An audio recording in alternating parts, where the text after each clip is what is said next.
Guys typing skill कतिको important छ अहिलेको समयमा तपाईँलाई थाहा छँदैछ र आजको यस भिडियोमा म तपाईँलाई टाइपिङ स्किल कसरी बढाउने र तपाईँ नयाँ हुनुहुन्छ भने पनि आफैले आफ्नो कम्प्युटरको युज गरेर कसरी टाइपिङलाई सिक्न सकिन्छ र नेपाली होस् या इङ्ग्लिस होस् राम्ररी सिक्न सक्नुहुन्छ र आफैले युज गरेर र आजको यो भिडियोमा तपाईँलाई म सम्पूर्ण डिटेल भन्नेछु र स्टेप बाई स्टेप र यदि यो भिडियो अन्त्यसम्म हेर्नुभयो भने तपाईँले पनि आफ्नो स्किललाई बढाउन सक्नुहुनेछ र नेपाली सिक्न चाहनुहुन्छ भने पनि नेपालीलाई टाइपिङलाई एक्चुअली मजाले सकिन्छ यो भिडियो अन्तिमसम्म हेर्नु होला।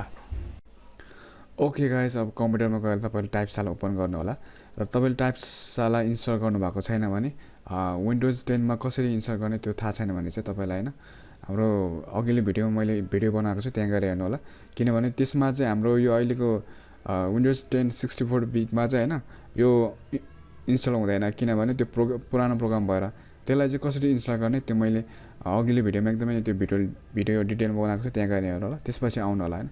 म यसलाई आईबाट म राखिदिन्छु, त्यसपछि तपाईँ डिस्क्रिप्सनमा पनि हेर्नु होला, त्यहाँ पनि राख्दै हुन्छु र त्यो गरिसकेपछि मात्र यो भिडियोमा आउनु होला। साथीहरू ओपन गरिसकेपछि तपाईँले यसो देख्न सक्नुहुन्छ, हामीले चाहिँ यहाँ home top bottom all game free भन्ने देख्छौँ होइन। त्यसपछि लेभलहरू त्यहाँ देख्न सकिन्छ। त्यसपछि यहाँ चाहिँ दुईवटा छ, एउटा इङ्ग्लिस छ एउटा नेपाली छ होइन। तपाईँको नेम देख्न सक्नुहुन्छ, यहाँ स्पेलिङ देख्न सक्नुहुन्छ। यस्तो यहाँ थिच्यो भने नेपालीमा आउँछ, यहाँ हेर्नु होला, यहाँ थिच्यो भने इङ्ग्लिसमा आउँछ होइन। हामीले सुरुमा जानुपर्ने चाहिँ होममा जाने होइन। जस्तो यहाँ देख्न सक्नुहुन्छ इङ्ग्लिसमा थिच्ने बित्तिकै यहाँ इङ्ग्लिसको आयो होइन। त्यसपछि यहाँ थिच्ने बित्तिकै नेपाली आयो। तपाईँ नेपाली टाइपिङ सिक्न चाहनुहुन्छ भने चाहिँ यो नेपालीमा थिच्नुहोस्, होइन इङ्ग्लिस सिक्न चाहनुहुन्छ भने चाहिँ यसरी थिच्नुहोस् होइन किबोर्डमा। र योभन्दा अगाडि चाहिँ सुरु गर्नुभन्दा अगाडि चाहिँ म तपाईँलाई हामीलाई चाहिँ चाहिने सबभन्दा पहिला चाहिँ अब किबोर्डमा हात कसरी राख्ने होइन त्यो चाहिएको हो। त्यसको लागि चाहिँ मैले एउटा पिडिएफ फाइल बनाएको छु होइन, इमेजहरू छ त्यहाँबाट त्यो हेर्नु होला। तपाईँले म यो तपाईँलाई डिस्क्रिप्सनमा दिइदिन्छु, त्यहाँबाट पनि हेर्नु होला र म यसमा पनि अहिले भनिदिन्छु। र हाम्रो मेन पोइन्ट भनेको चाहिँ सुरुमा चाहिने भनेको चाहिँ हाम्रो होइन। अब यसलाई किबोर्डमा कसरी राख्ने भन्दा यहाँ देख्न सक्नुहुन्छ, यसलाई चाहिँ होइन यसरी राख्ने हो खासमा। अनि यसलाई चाहिँ कसरी राख्ने, जस्तो हाम्रो दायाँ र बायाँ हात हेर्नुहोस् होइन। यसमा चाहिँ यो थम्बले चाहिँ स्पेसमा थिच्छ, दुइटैले होइन, दुइटै थम्बले स्पेसमा थिच्छ। त्यसपछि लिटल फिङ्गरले चाहिँ होइन, लेफ्ट लिटल फिङ्गरले एमा, त्यसपछि रिङले एसमा, त्यसपछि मिडल फिङ्गरले डीमा, त्यसपछि इन्डेक्सले एफमा थिच्छ। अर्कोको चाहिँ इन्डेक्सले जेमा, मिडलले केमा, त्यसपछि रिङ फिङ्गरले एलमा, त्यसपछि लिटल फिङ्गरले चाहिँ यसको सेमिकोलनमा थिच्छ होइन। यसरी राख्ने हो होइन। तपाईँ यहाँ देख्न सक्नुहुन्छ। यसलाई चाहिँ म डिस्क्रिप्सनमा राखिदिन्छु, यो फाइललाई त्यहाँ गएर हेर्नु होला। अनि त्यसपछि तपाईँले चाहिँ यो औँला जुन औँला छ नि हामीले कुन थिच्न मिल्छ होइन, त्यसमा पनि दिएको छ होइन। यसरी देख्न सक्नुहुन्छ। जस्तो यसले चाहिँ यो कलर छ नि, यो औँलाले चाहिँ कतिवटा कसरी थिच्ने होइन, यसलाई चाहिँ कसरी थिच्ने त्यो देख्नु भएको छ होइन। यहाँ यसरी देखिरहेको छ र त्यो त थिच्ने भयो होइन। त्यसपछि हामीले टाइपिङ गर्दाखेरि चाहिँ होइन हाम्रो औँलाहरू चाहिँ कस्तो हुनुपर्छ होइन। यो रिप्सहरू चाहिँ एक ठाउँमा हुनु भएन होइन। यसलाई चाहिँ औँला चाहिँ यसरी थिच्नु पऱ्यो। त्यसपछि तपाईँले थिच्दाखेरि जस्तो हाम्रो चाहिँ अब जोडिएर के अरे औँलै जोडिएर किबोर्डमा जोडेर थिच्ने बानी हुन्छ होइन, त्यसै होइन, यसरी थिच्ने हो। र तपाईँले यो मैले यसलाई चाहिँ म डिस्क्रिप्सनमा दिइदिन्छु। त्यसपछि साथीहरू तपाईँ यो हेरिसकेपछि चाहिँ तपाईँले यहाँ जानु होला। त्यसपछि औँला जुन तरिकाले राख्नु दिएको छ त्यसै यहाँ दिएको छ होइन, त्यसरी नै राख्नु हो पहिला यहीँमा। जस्तो हाम्रो चाहिँ यसरी राख्ने होला होइन। त्यसपछि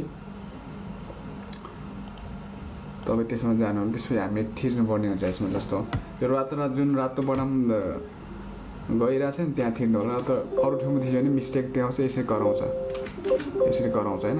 यसलाई चाहिँ हाम्रो औँला राख्नुहोस्, औँला जसरी त्यो इमेजमा देखाएको त्यसरी राख्नुहोस्। त्यसपछि एमा थिच्नुहोस्, 1 2 3। त्यसपछि स्पेसमा चाहिँ दुईवटा थम्ब जुनले थिच्ने हुन्छ। जस्तो स्पेस यहाँ देख्न सक्नुहुन्छ, यो छ नि, यो जुन चाहिँ दायाँले वा बायाँले थिच्दै नै हुन्छ यो। त्यसमा चाहिँ यसरी थिचिदिनुहोस्। त्यसपछि सेमिकोलनमा थिचिदिनुहोस्, औँला जसरी राखेको छ त्यसरी थिच्नुहोस्।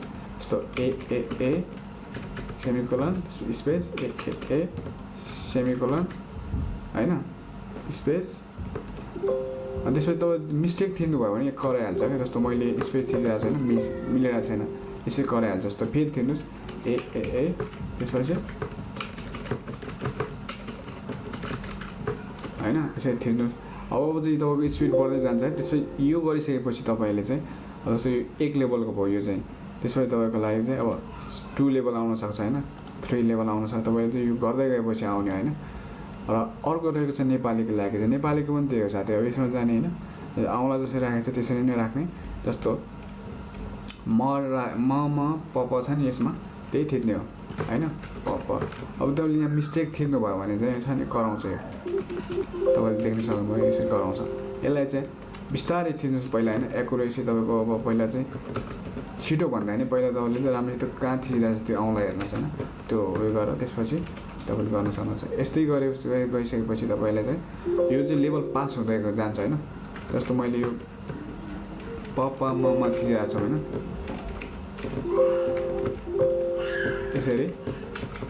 यो चाहिँ 1 लेभल भयो भने 2 लेभल गएपछि यसको फेरि छुट्टै हुन्छ जस्तो यसरी देख्न सक्नुहुन्छ होइन। यसरी मिस्टेक थिच्ने बित्तिकै यसलाई चाहिँ बजिहाल्छ। अब जस्तो यो चाहिँ लेभल चाहिँ सुरुमा तपाईँको औँला बस्नु सिक्नु पऱ्यो हातमा, त्यसपछि तपाईँले चाहिँ त्यो सिकिसकेपछि चाहिँ तपाईँले के गर्नु पऱ्यो भने त्यो यो लेभल अफाइसकिन्छ। त्यसपछि अप्नेरो भइसकेपछि तपाईँले चाहिँ स्पिडमा चलाउन सक्नुहुन्छ। र यसलाई चाहिँ म यत्तिकै भन्न चाहन्छु आज चाहिँ होइन। तपाईँलाई अरू क्वेसनहरू छ भने चाहिँ भिडियोमा कमेन्ट गर्नु होला। र नयाँ भिडियो आउँदैछ होइन, च्यानललाई हेर्नु होला। धन्यवाद।